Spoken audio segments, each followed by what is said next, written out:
People who are into finances diversify in their investments. Like that, they're never not making money. If a business and one level goes down, something else is picking up. So, and then we have the other thing, like those giant companies, you can't compete with them. You can buy into them. Like as I'm looking now at Africa is starting to develop. Somebody was mentioning, which I think is a great idea, that the Africa should be buying those shares. Buy shares in those companies that you buy foods from, for example, or that you use. Like if you really love that milk from that company, buy shares in it and become a co-owner. And there's a couple of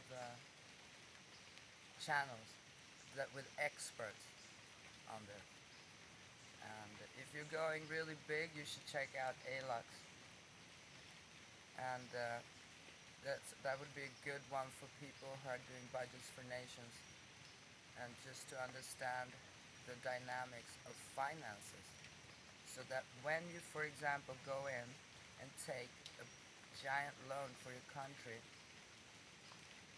make sure that that money actually goes to the business that you are promoting.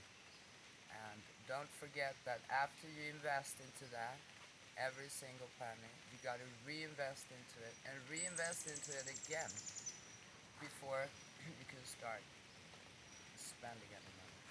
That's just how it is. Containment. Right?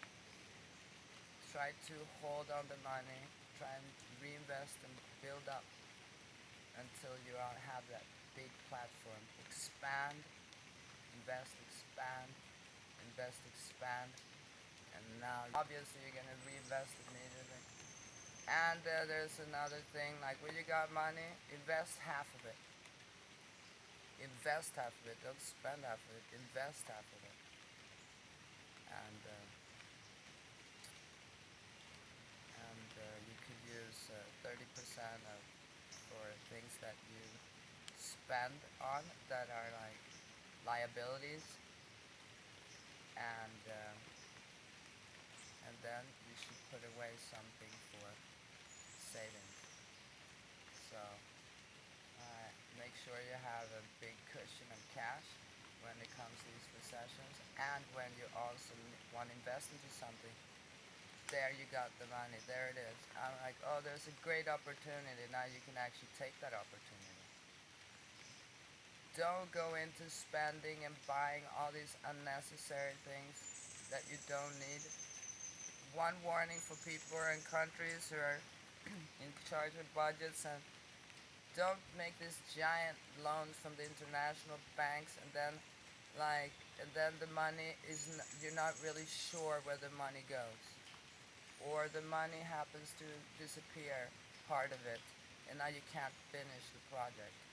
Like that doesn't not only really look bad, it gives you a bad rep and seems untrustworthy from all directions. The banks will think you're untrustworthy, the people will think you're untrustworthy.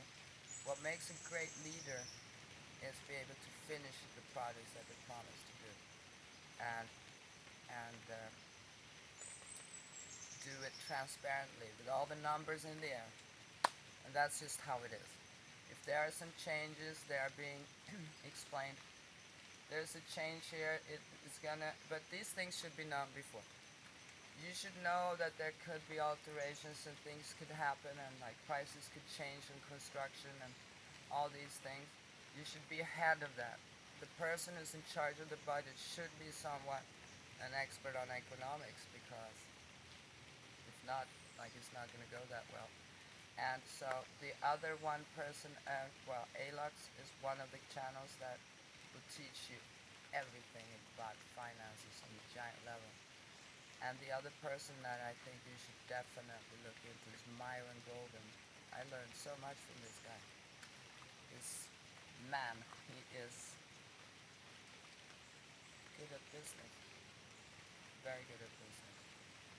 And he'll help you about things so small and do good deeds. Money is a good thing. It's a great tool that you can use for getting to where you want. It's not the end of the means. It's not the dream. It's not the money. The dream is the goal.